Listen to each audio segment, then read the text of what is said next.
Hi, everyone. Welcome to another session of conversations with McGill's OSS about COVID-19 plus more.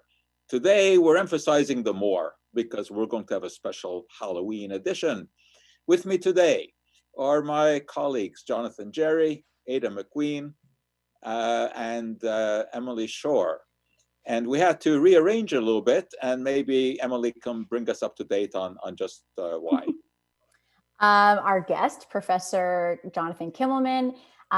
In COVID times, things change also. So we will be talking with him November 26th. So we were able to get Ada back today, which I'm very excited about. And then we thought we'd make it a little bit Halloweeny. So so a little bit of a lighter note, I guess, today. Okay, well, we've got Halloween, and we also had a rather unfortunate event for those of us in the scientific and skeptic community this past week, which also kind of ties into Halloween. James Randi, the amazing Randi, passed away at the age of 92. He had been ill for quite some time, so it was not totally unexpected, but it still hurts because he was really the dean of skepticism. He had been a pain in the butt of pseudoscience promoters for many, many years. Randi originally started out as a magician, escape artist, a la Houdini, and then he kind of transitioned into fighting pseudoscience and promoting skepticism. He had a long and stellar career, and he had an epic battle with Uri Geller, the Israeli, quote, psychic who made a name for himself pretending to bend spoons, knives, forks, whatever. And he had many confrontations with Randi. They each wrote books about each other. There were lawsuits back and forth. So in memory of Randi, I thought it would be appropriate to start out with one of Uri's famous effects, which was the bending of a spoon. So I have such a device here. I have a spoon, and if you look at it, you can see it as a perfectly ordinary spoon. And Geller would start using his mental energy and kind of focusing it on the spoon, and it began to look as if that spoon were actually bending. I was so good at this. And it kind of even looked like it was rubbery.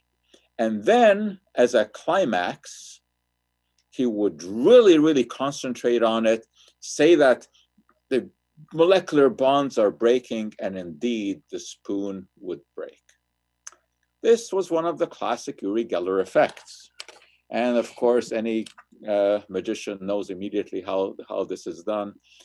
And back in 1973, I had the chance to see him in person here at the Mount Royal Hotel.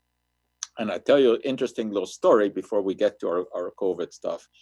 I had gotten a letter from my uncle who lived in Israel at that time, who also happened to be a dye chemist, so he knew about science. And he wrote to me that he had watched a nightclub entertainer who carried out a rather interesting trick whereby he called someone up on the stage, took a little piece of aluminum foil, put it on their hand, and then said, I'm going to now concentrate and I'm going to make that hot. And indeed, in a couple of minutes, she just let go of this because it was really hot. And he wanted to know how this was done. By that time, I knew a bit of chemistry, and I knew that this was a classic effect. And it's done by just rubbing a bit of mercuric chloride on the surface of the aluminum. And there's an exothermic reaction. It really does get hot. I used to do it, but mercuric chloride is quite toxic, so I don't do this anymore. Luckily, when I did it, it was before mercuric chloride was toxic. Anyway, so I was interested in that. And then he told me the name of this guy, and it was Uri Geller. And then I started hearing about him when he appeared on the Johnny Carson show. And things didn't quite work well there because Uri didn't know, despite his psychic abilities, that Johnny Carson was an excellent amateur magician. And he knew exactly how everything was done, and he wouldn't let him get away with anything, didn't let him get his hands on his props. So anyway, I went to see him, and it was a big crowd at the Mount Royal Hotel. And the admission at that time was $25. That was an awful lot of money in those days. Sorry, what year was it? This was, I think, 73, 74, maybe, around Okay. there. And there was a big crowd in Mount Royal Hotel in the ballroom. And he was up on the stage. And he asked people to bring up keys, knives, forks, whatever, and put it on the pile on the stage on the table. And they did. There was a big pile of forks and spoons, mostly spoons. And then he would pick up a spoon and do exactly what I just did here. But of course, there was this big pile of spoons there, and he had his very special spoon in there. And I just thought it was amazing that people were taken in by this. And then, of course, not every spoon worked. And he said that was proof that he was really legitimate, because if he was a magician, then he could do this every time. So that was my first encounter with Uri Geller. But my second one was even more interesting, because in my 40 years of doing CJD radio, interviewing hundreds of people, Uri Geller was the only one who ever slammed the phone down on me. And this was when he had come out. That surprises me. He had come out with a book about Uri Geller's psychic powers, psychic medicine, something like that.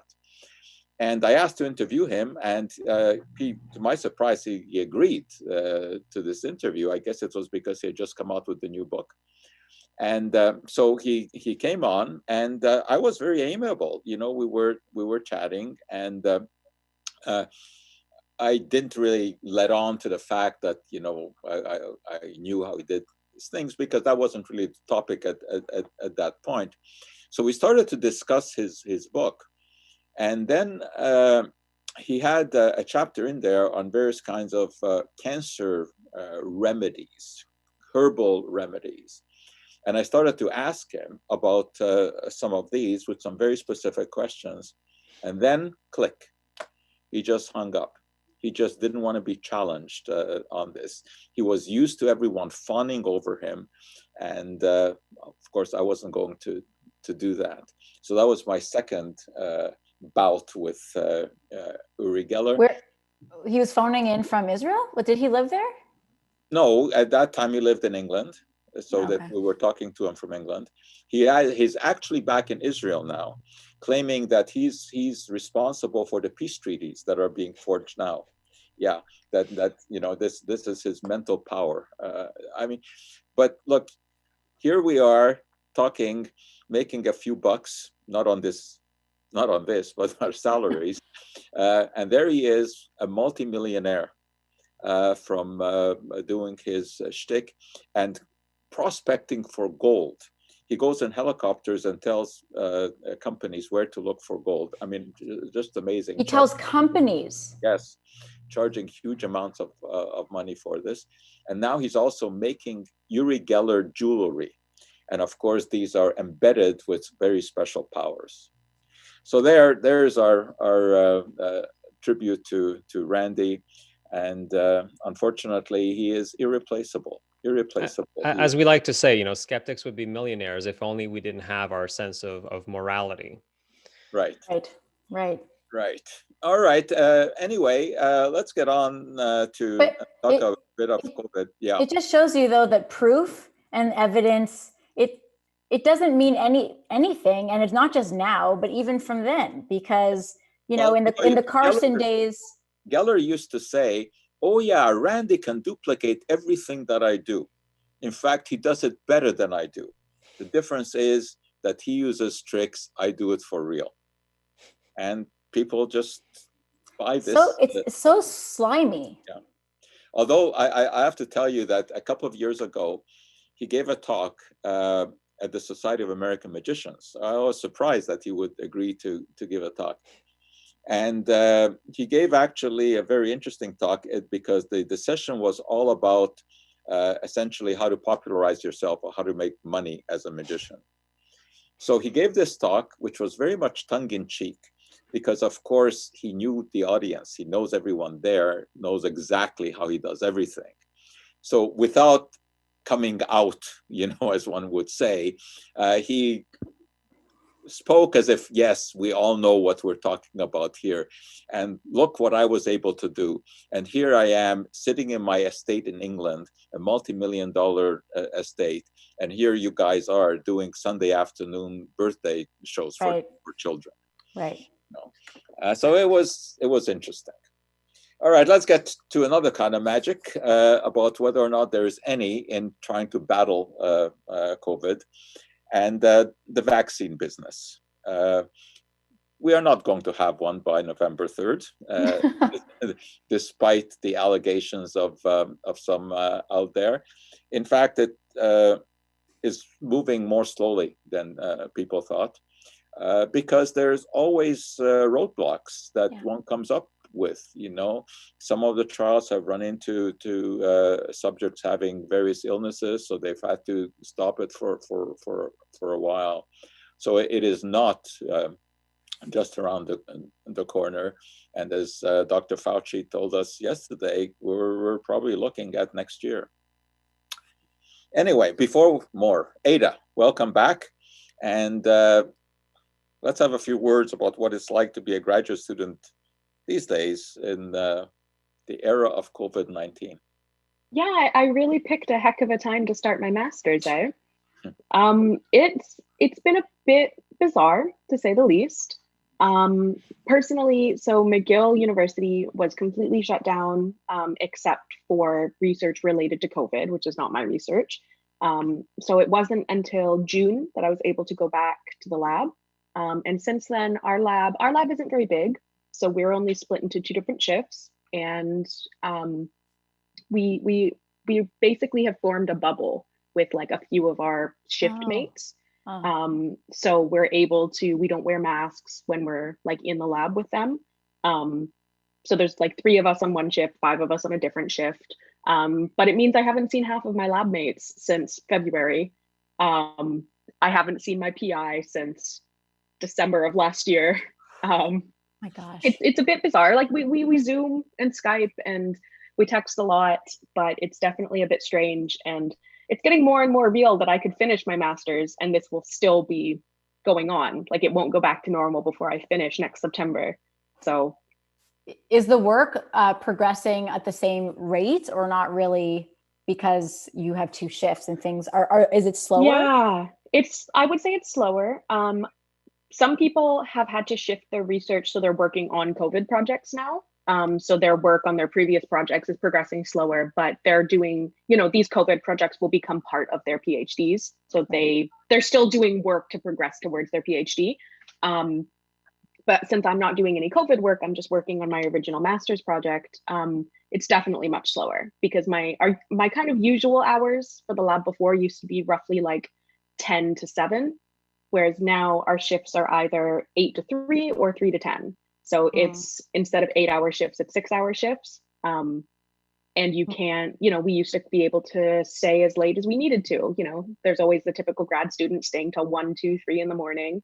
I didn't do too many of those, thankfully, but it was an option if you needed it. And now you have to plan all of your reactions around when you can actually come into the lab to, stop your reaction. So it's definitely a bit hard. And I think like an underappreciated aspect is that most of us, well, some grad students are lucky, they live near campus, they can just walk, but I do not live near campus and lots of us don't.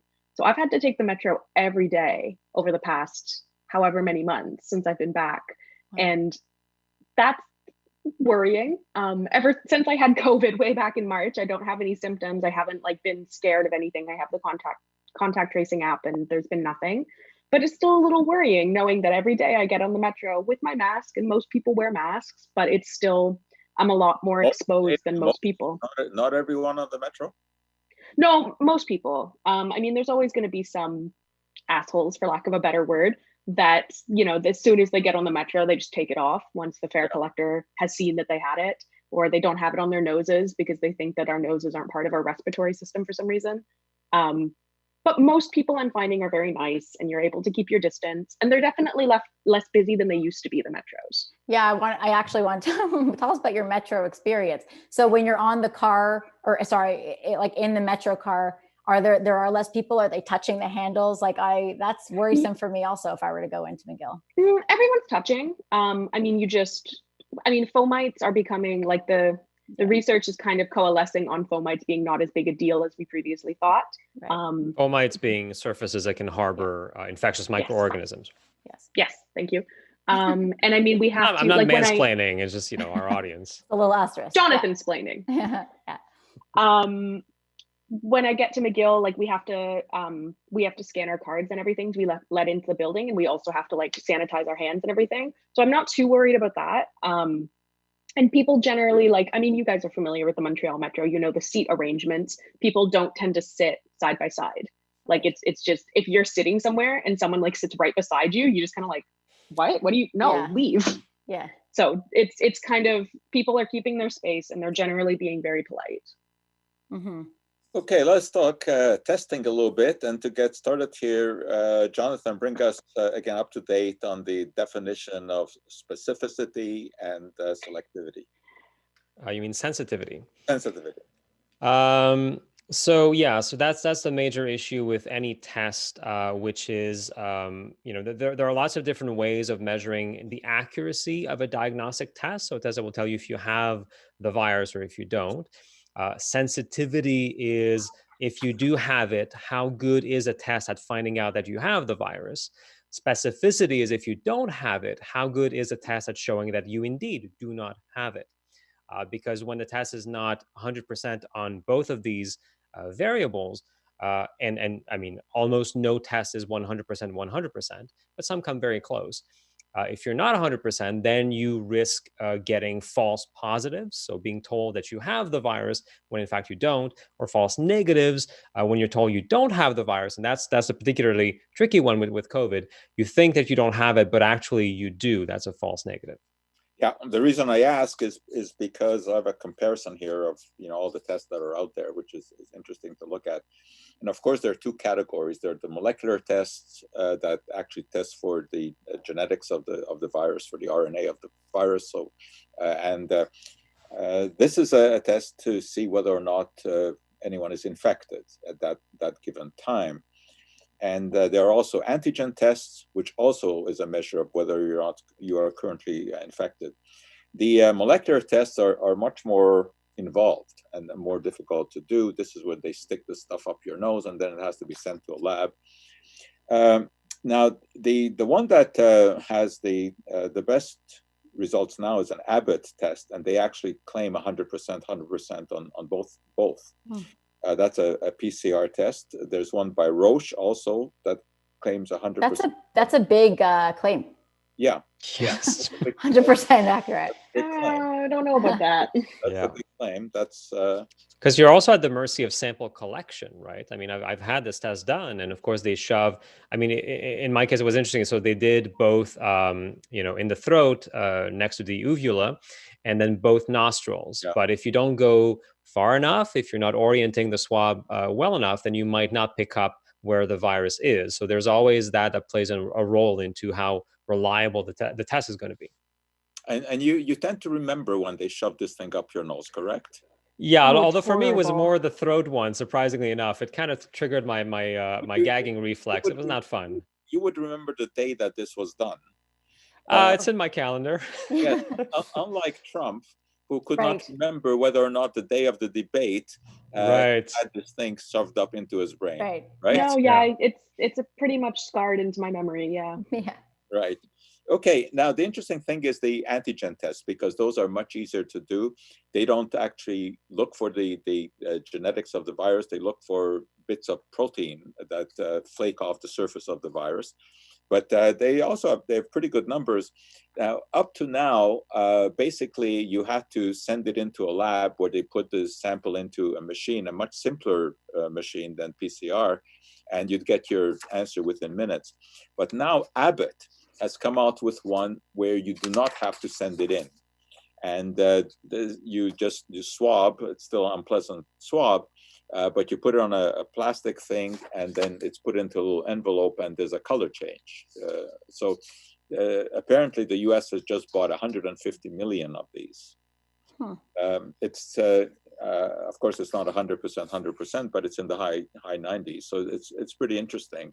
Because So a lot of these tests are going to be used, and I think some of them are already being used in airports, right? So when you fly in, you arrive, instead of having to stay put for 2 weeks, you can get tested on the spot. Yeah, that's what I know. Alberta was doing a pilot project, kind of, when people arrive at the airport, they test, then you go home for, and if you're negative, okay, then you go home for, I think, 48 hours, you test again, and then maybe even do a third test over 2 negatives, or whether it's 48 hours or 5 days or something. But even if it's 5 days, if you get the 2 or 3 negatives, it's much more palatable than 14 days. Anyway, one thing is for sure, is that the testing is getting better. The tests are getting better, and there'll be more and more. And I think eventually it will become sort of like the pregnancy test, where everyone can just do it at home. But that's not too far in the future. We're not talking like vaccine futures. Anyway, there's another little piece of interesting information that I ferreted out. There's always a controversy about aerosols, and how far they spread, and what happens to the droplets. And this is a study that was actually done with ferrets. And they had this interesting device that they concocted, where the 2 cages were linked together through 4 90-degree bends of a PVC pipe with filters on it. And the argument here was that any larger droplets would never make it through. They would either bang into the elbows, or be filtered out. So they were looking only at aerosols. And they went on to infect the bottom ferrets, and then they swabbed the noses of the top ferrets. I'm not sure exactly. Ada, do you want to do that for extra credits? I think that must be a special technique to swab the nose of ferrets. Very small Q-tips. Yeah, I give nasal flushes to cats. It's kind of the same. They did that, and when they did it with the SARS-CoV-2 virus, the one that causes COVID-19, of the 4 ferrets that they tried in the top cage, 2 of them got infected, meaning that the droplets, they weren't droplets, they were aerosol, they were micrometers in size. And this is not a comforting thing, because of course it suggests that the spread can be further than one would have thought. But of course, I mean, we already had prior evidence of that, from the choir practices and the meatpacking plants, etc., where people were quite remote from the original infected person. So what is the recommended distance now? Well, I mean, they haven't really changed the 6 foot. That's still what is talked about. But it depends so much on the environment. I mean, I think outside the 6 feet, that holds. I don't think. I understand the 2 meter rule, because you can't tell everybody in your country, that there is no limit, and you have to just stay away as much as you can. You have to kind of draw some kind of limit. And with aerosols, it's very context specific, and it's just the further away you are and the more outdoors you are, the better it is, the lower the risk. There is no limit per se, but you kind of have to come up with some sort of arbitrary limit to reduce the risk. And indoors, it depends so much on what the situation. It depends on how the air circulates. It depends on the ventilation. But all the spikes that are being reported now basically are being traced to homes where people are gathering in small numbers. They're gathering in homes, and if you have a party at home, chances are that that's a situation where it can be transmitted, even though you think that it's only your friends and relatives, and they all claim to have not been in contact with anyone. The fact is that the spikes are there, and the tracing indicates indoor home environments. You know what the solution is for Abbott to partner with Party Center? Is that called Party Center, where you Party go? City, yeah. Party City, and then you go there, you buy the machine, and you test all of your guests Right. before they come in to make sure they can. It's a party favor now, or it's a swag thing as a hosting duty. What's in my bag? Oh, look, it's an Abbott rapid test device. If really the majority of the spikes now are being traced to people's homes, in Quebec, I do understand why the restaurants are closed and might have to go back to kind of March, April, status. But I do see on social media and everything, all the restaurants really, expressing themselves to the government that it's not fair, that, show us how the cases are linked to our dining rooms when they were so limited anyway. And, if retail shops are open and if malls are open, why are restaurants closed? And I think that, so I understand that there's no level of consistency, which would also. But there was a study just 2 weeks ago where they questioned people who had tested positive about whether or not they had been in a restaurant in the past 2 weeks. Oh. And statistically significant, unfortunately, is that they had been in a restaurant, but they did not ask them whether they had dined indoors or outdoors. So. But that could also just be correlation, because no offense to the kind of people that would go to a restaurant in the last 6 months, but they're not the people that are being the safest. This is true. The people that are the most concerned and following the rules to the letter, to the T, are the ones that didn't go near a restaurant. Especially not inside a restaurant. Right? Exactly. And so it could just be that the people who tested positive, even if they didn't catch it at a restaurant, they were just the kind of people that would go to a restaurant. Because I haven't touched a restaurant with a 10-foot pole. I'm still way too scared for that. This is always the problem of correlation versus definitive causation proof. All right, let's talk sewage for a moment because this is becoming an increasingly interesting way of testing just how the virus is spreading. And you cannot of course pinpoint it to a single person. But if you test the sewage in a particular area, you know whether or not the virus is becoming endemic in that area, and whether or not special measures should be recommended. And many municipalities around the country now are beginning to do this, testing sewage.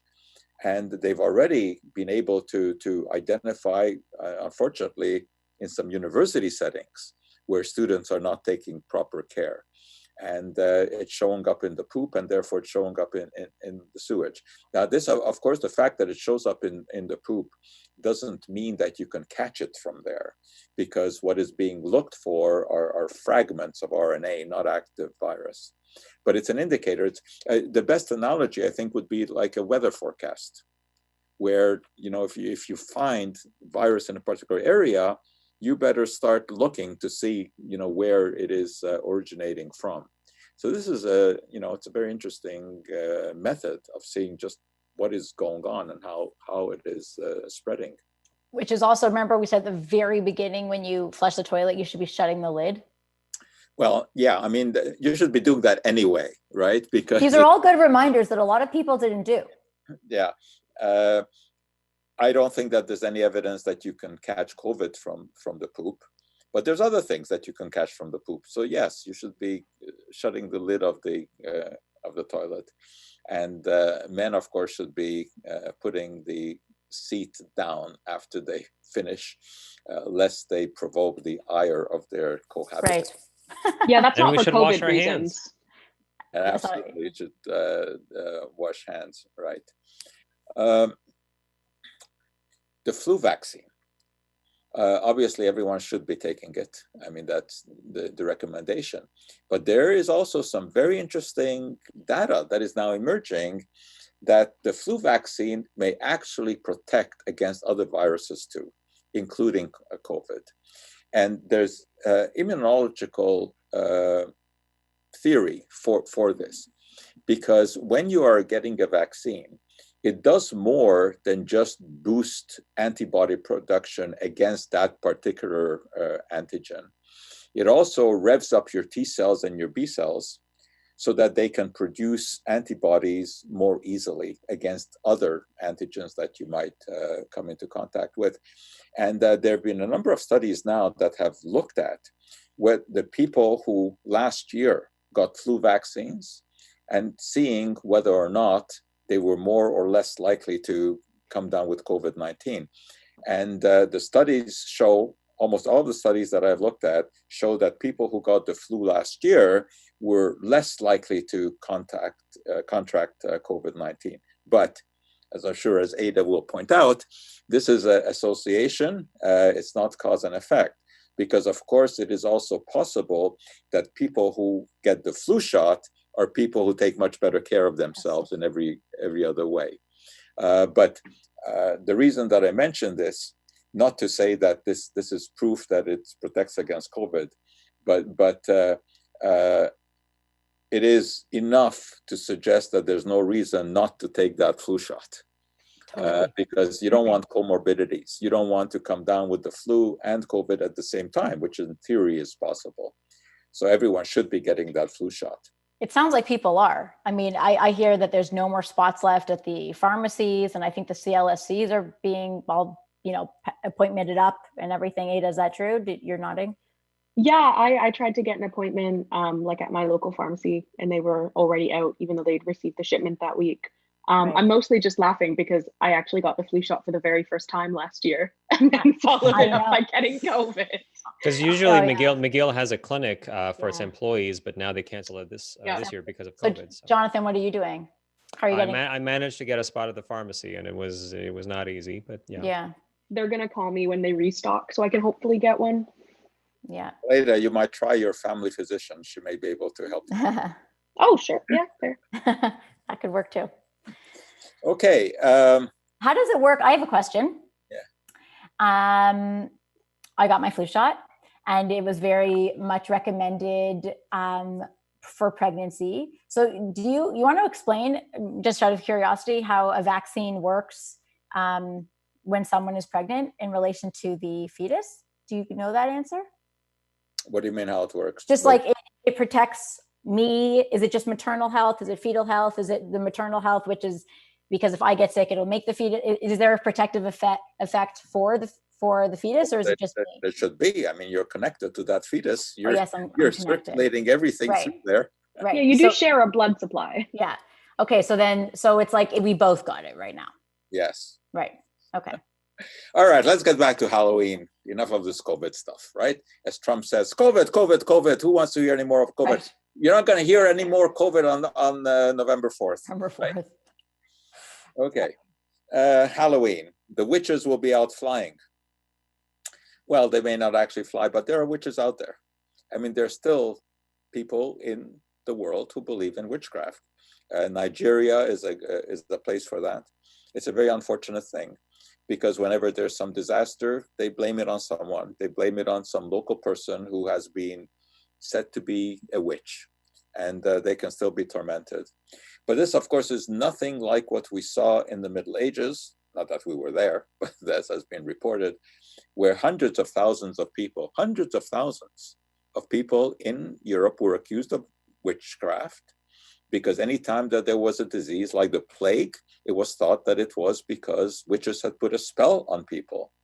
And they would be tortured, thinking that that would alleviate the spell. And there was also the belief that witches could turn into black cats, and black cats were hung. In the Middle Ages, they were hung. And this, of course, was counterproductive, let us say, because, of course, the cats are great enemies of rats. And the rats harbor the fleas that transmitted the bubonic plague. So in this case, superstition was that is only partly true. There have been studies that showed that hamsters and gerbils actually played a very significant role, if not more significant than rats, in transmitting these. Cats eat hamsters. Cats will eat anything. Cats eat voles, hamsters, mice, birds, whatever. There you go.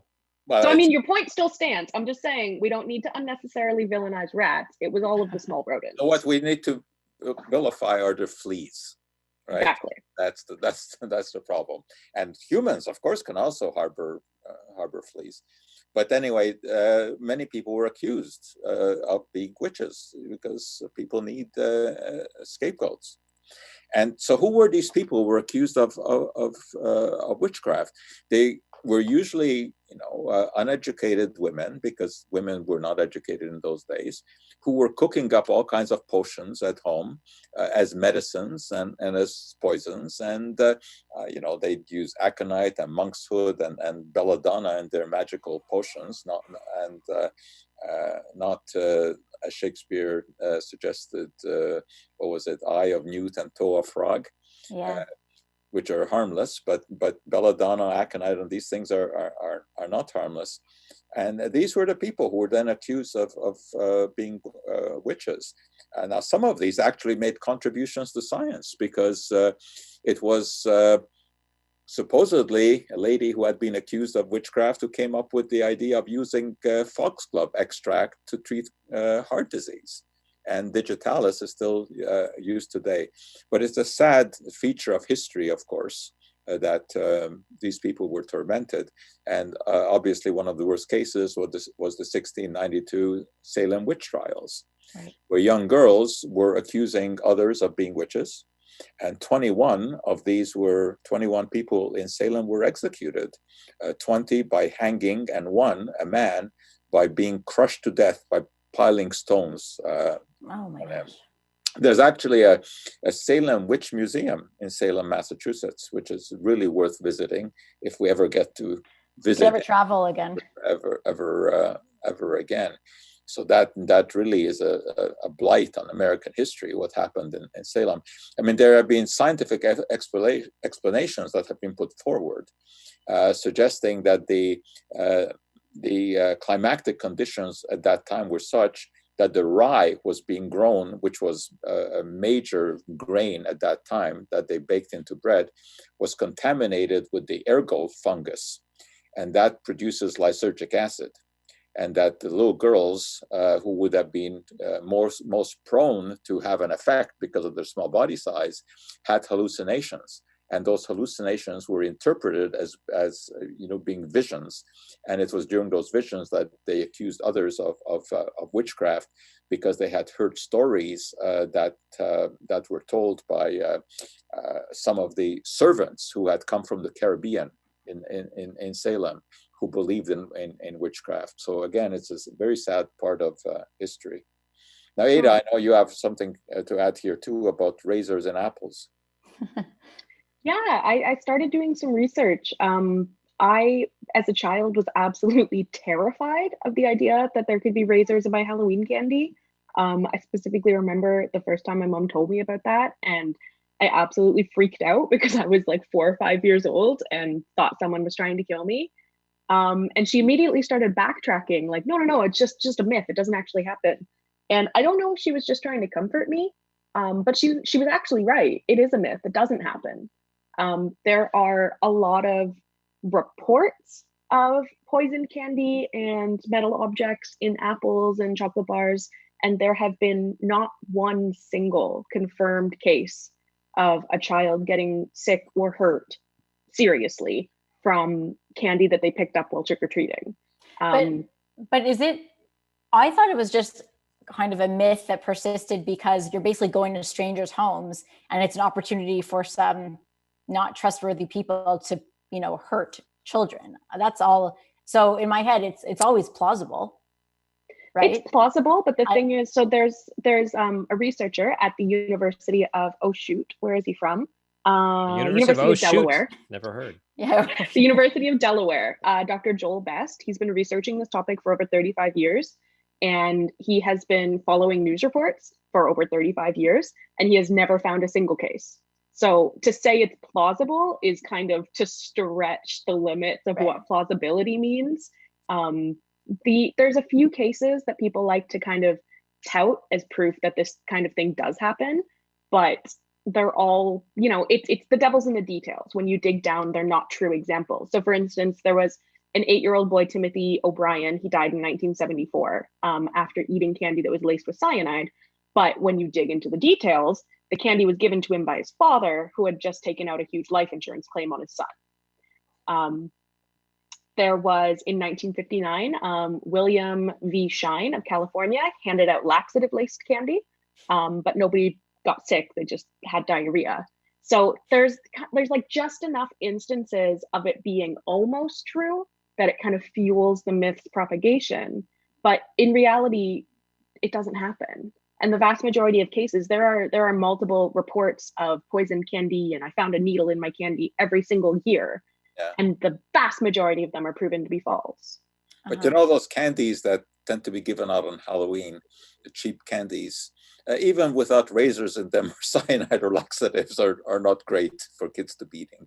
Yeah, I actually think, I mean, I'm not a parent, but I actually think that Halloween could be a really good opportunity to teach kids about nutrition, because, you know, all they want to do is eat every single piece of candy they've gotten. And they're going to get really sick when they do that. And so if that happens and they get a really bad stomach ache, that's a great opportunity to talk about, hey, this is why we need to have a varied diet and not eat, you know, only one food. Well, we used to, when my kids were small, we used to give out apples. With razor blades? No, I'm joking. But they, not with razor blades. The recipients weren't all that happy with. I was gonna say, like, you could be the person on the block who hands out crudité to the Right. kids, but I don't think it's the right moment for that. Okay, we cannot leave this Halloween edition without referring to Harry Houdini, who of course died on Halloween in 1926. And Houdini is a name that rings bells around the world. You can go to China, you can go to some remote city. Well, I don't know if there's not many remote cities. I mean, in China, anything that's under 10 million would be a remote city. And you mentioned Houdini and people will have heard of him. He was the most famous entertainer of the early part of the 20th century. He made more money than anyone has ever made, more money than any entertainer has ever made on a performance basis. He was making $3,000 a week at that time, which was an unbelievable amount of money. And Houdini actually was not a great magician, but he was a superb escape artist. His escapes were real. He knew how to get out of handcuffs. He knew how to open locks. He knew how to get out of straitjackets. He was extremely adept physical specimen. I mean, he exercised all the time. He was in great shape. But later in his career, he took on another mantle, and that was to basically unmask the fake mediums. He had been very attached in his life to his mother. And when his mother died, even though he did not believe in supernatural phenomena at all, he was so desperate that he started to consult psychics to see if they could contact his mother.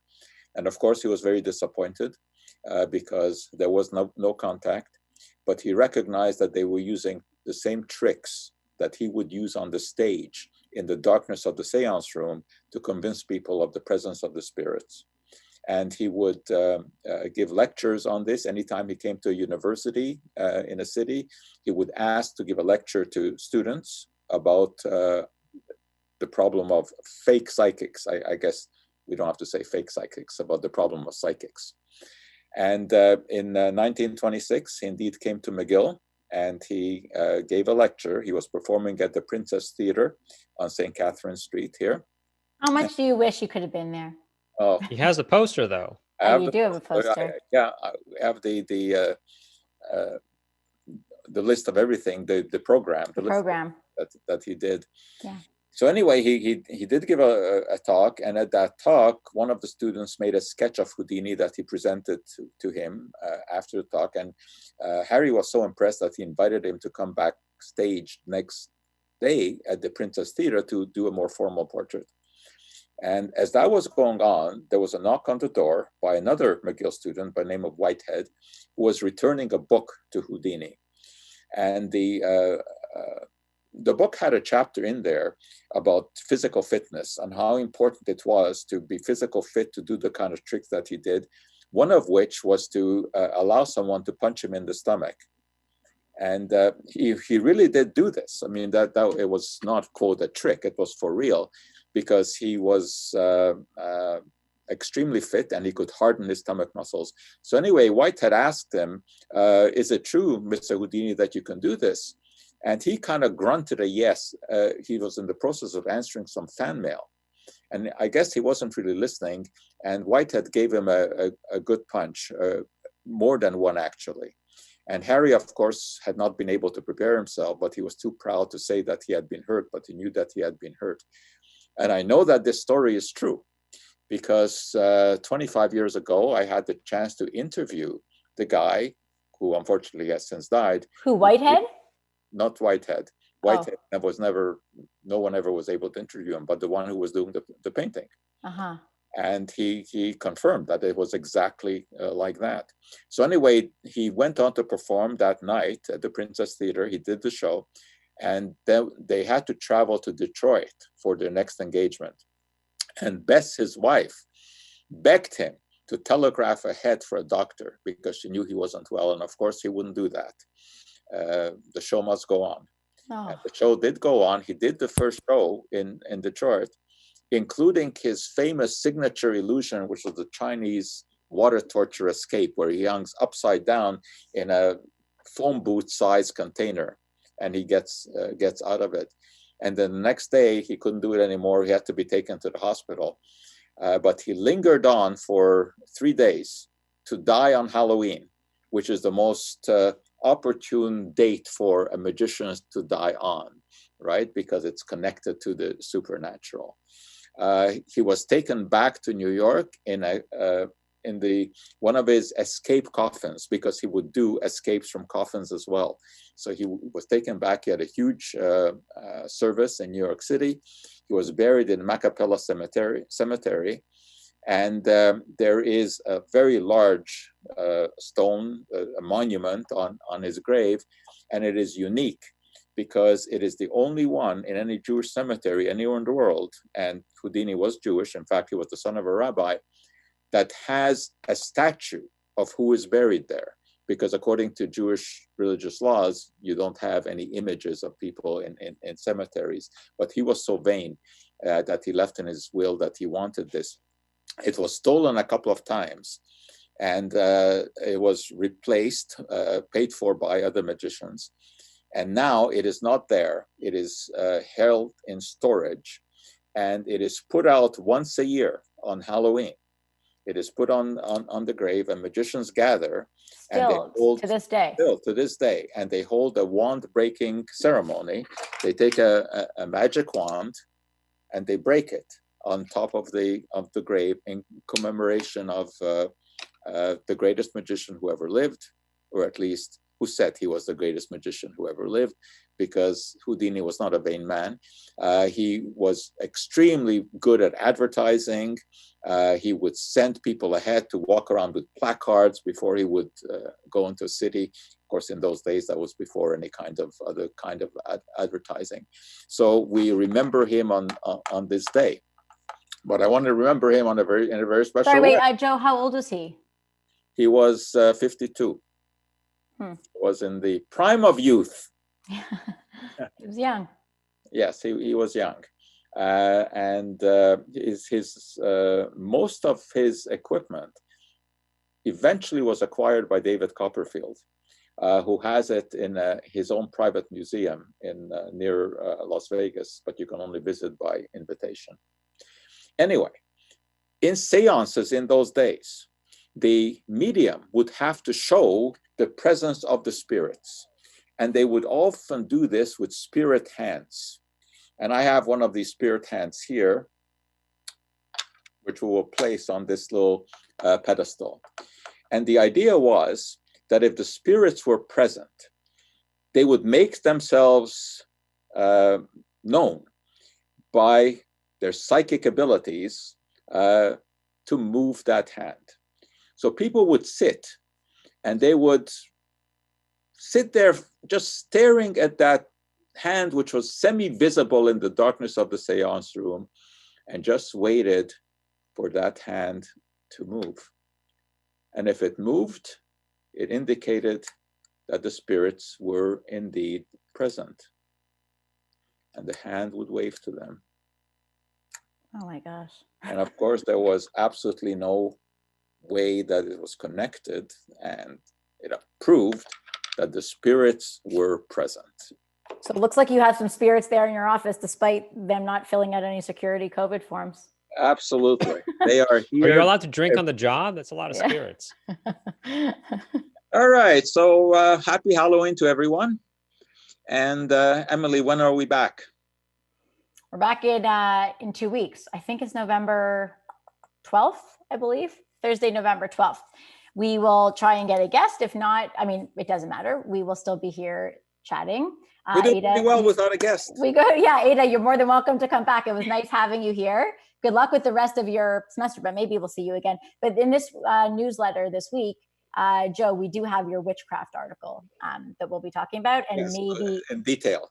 In detail, and maybe if we're lucky, we could get some of Ada's razor myths, and we'll also have some interesting stuff from Jonathan as well. Okay. Bye, everyone. See you in a few. Be safe this weekend if you're trick-or-treating. Bye.